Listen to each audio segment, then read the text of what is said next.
Our next speaker is Laura Phelan. Laura Phelan is Managing Director of Aon, Human Capital and Solutions. She's going to speak about building an agile, resilient workforce. Laura is a long-time collaborator of ours at Sigmar and Talent Summit. And Laura and I were on out North on the business on Saturday, and we're sitting there in the studio about to go live. Richard Curran, the presenter, was there. He was running through the 3 segments. The first segment he introduced, he talked about slippers. Laura and I looked at each other, just thought it was a bit crazy. Then he introduced a segment on harmonisation of European tax. We looked at each other thinking, I'm glad I'm not speaking about that.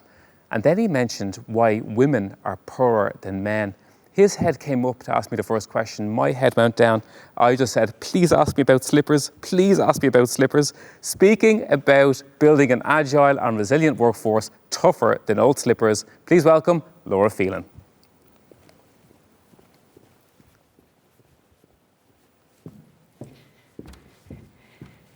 Thanks, Rob, and good morning, everybody. I'm delighted to be here today. On behalf of Aon, we're very, very proud to be sponsors of the Talent Summit again this year, and we're all very much looking forward to a day full of diverse and thought-provoking talks throughout the day on a lot of very important topics. As Rob said, I'm going to talk today a little bit about building agile and resilient workforce. And the reason I've chosen this topic today is because it's the one that really most of our clients are talking to us about. It's a topic that lots and lots of organisations around the country and around the world are really grappling with at the moment. And just as a starting point, I always think it's important to just go back. What do we mean?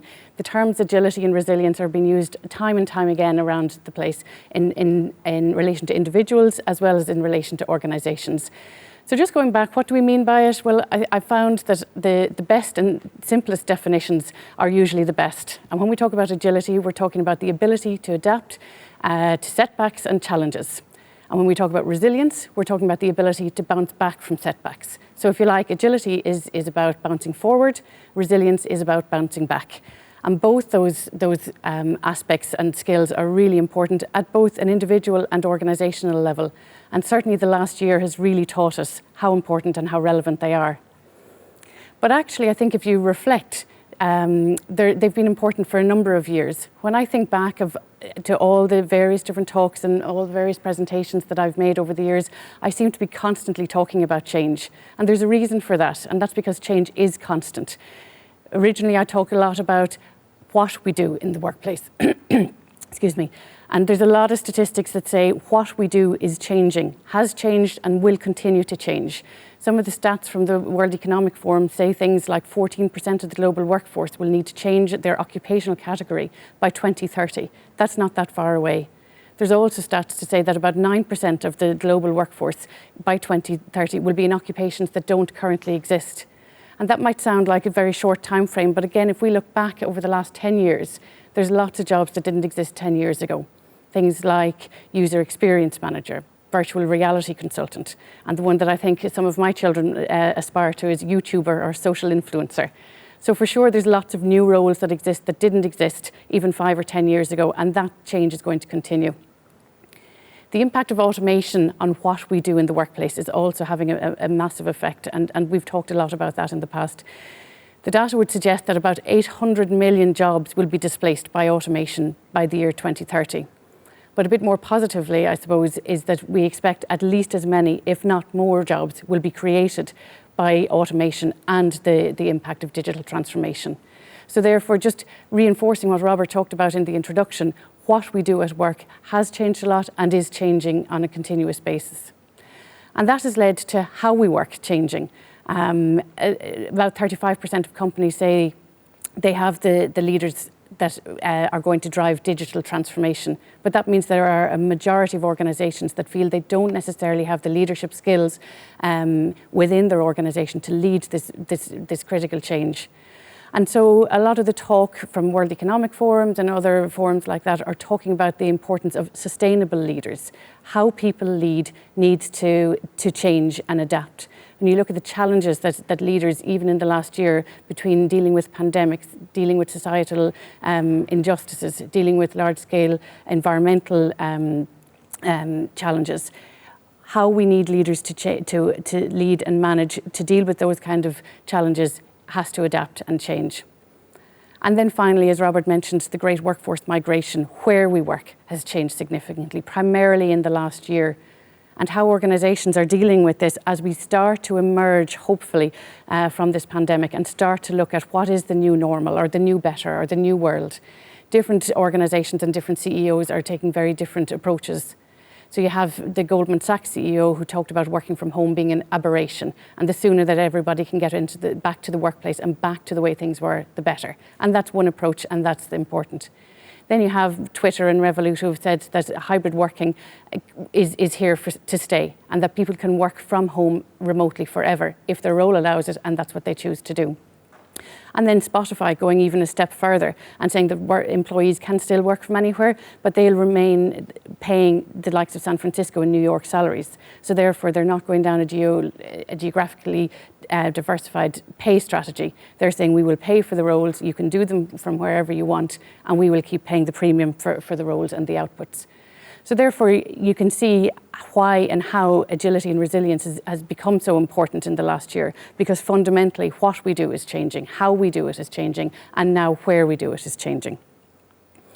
And what we're finding from our clients and people who are talking to us is that practically all organisations recognise that building this resilient and agile workforce is going to help sustain their future and sustain their success in the future. But yet only about 30% of the organisations have a clear definition of what that future of work means for them. So therefore they know something needs to be done, but they don't necessarily know how to start. And many organisations have workforces and working groups and focus groups and so on, but they haven't necessarily created this clear definition of what the future of work means and therefore what they need to do in order to go and achieve that. What we would say, I suppose, is that there's lots of different ways to get started and that it's important to take action but be led by the data. And the data really is saying that in order to be resilient, individuals need to have a sense of belonging, to feel that they have the opportunity to thrive and that they feel secure in the workplace. They're the three important factors to build resilience at an individual level. And therefore we suggest that that's one of the starting points. James made the point earlier about well-being being so important and so individualistic, and it ties into what Rob talked about the human experience. It's really important that we have some clear well-being strategies that create sustainable resilience. And what we have found is that, again, about 80% of organisations are committed to this and are investing in well-being strategies. But still, only about 30% of employees in organisations rate themselves as resilient. So there is some disconnect between the investment and the intention of organisations and the actual impact on individuals, because they're not necessarily resulting in people feeling more resilient in the workforce. I think there's a great quote from our CEO in the UK, Julie Page, who talks about every organisation is now a healthcare organisation. And really what she's saying there is that every organisation has a responsibility to mind the well-being of the people that are working in the organisation. And it's a shared responsibility because individuals need to take some responsibility also. But it's really reinforcing the point that well-being has to get embedded into the way we lead in our organisations. It's all very well to have a range of initiatives, but unless those initiatives and that investment is making a difference and making an impact and resulting in people feeling more resilient on a day-to-day basis, well then really something is not working. And what we're finding is that more and more we need to personalise and individualise the range of offerings and benefits for people, both in terms of their ongoing benefits, but also the types of wellbeing initiatives and interventions that work. Different things work for different people, and more we have a diverse workforce, and therefore we need to find wellbeing strategies that work at an individual level in order to accumulate up into an organisational impact on resilience. A second starting point, going back to the definition of people feeling secure, and the more secure people feel in the workplace, the more resilient they feel. And a way to look at that security is looking at the future. I talked earlier about what we do in the workplace changing significantly. And a lot of that is driven by automation. And it's possible to look at various roles in the organisation and predict what are the ones that are going to be most impacted by automation in the future.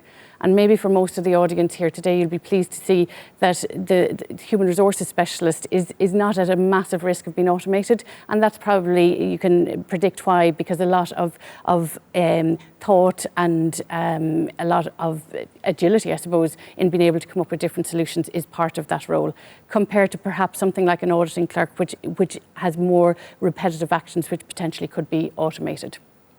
So I suppose what we would see is that the actual skills and hard skills in roles are less of a differentiator. Again, the World Economic Forum has said that skills these days are becoming obsolete within about 5 years. So therefore, the shelf life of specific skills that are tied to very specific roles is quite short. So therefore, organisations need to look more at foundational competencies and behaviours. What are the skills and behaviours that are going to be able to help people adapt to different roles and different skills and take on new skills as the roles require it? And those are things like being able to learn, being able to adapt, being able to embrace change, being able to go and be curious and actually go and seek out change. They're the kind of foundational skills that are more important than hard skills that are related to specific roles. And we've worked in the last couple of years with a large organisation with about 400,000 staff. They did an exercise like what I've just done there and identified that about 10 to 20,000 of their roles were going to become obsolete in the next 5 years. They then needed to make a decision as to how they were going to deal with that, and they had the opportunity that they either ran a redundancy program and then had to buy in new skills to replace those jobs, or they could work in partnership with their colleagues and help people self-direct and self-choose what their future might be. Again, going back to creating a sense of security and belonging in the organisation. So they identified what the future skills, future roles and the future skills might be. They ran an assessment, a self-directed assessment process where people could run through some tests themselves to identify what roles they might be best suited for, what roles they had the foundational behaviours for, and from there get directed into a particular learning path so that when those roles emerged in the following 2 to 3 years, those people were well placed to be able to take up those roles. So that's a way, I think, of working in partnership where people feel secure, they know where the future is and they know their role in the future, and they get to make that choice. Going back to the human experience, individuals are making a choice as to whether they want to buy into that future or not. And I suppose the third area that we could look at in terms of building resilience, again going back to the idea of building that sense of security, belonging and the potential to thrive in the future. If you look at the current question about where people are going to work in the future, with some of our clients, we have phrased that as an opportunity statement for the working groups that are working on this. And if the opportunity statement is how can we maximise our experience of enforced home working to create a diverse, resilient organisation which operates sustainably with agility.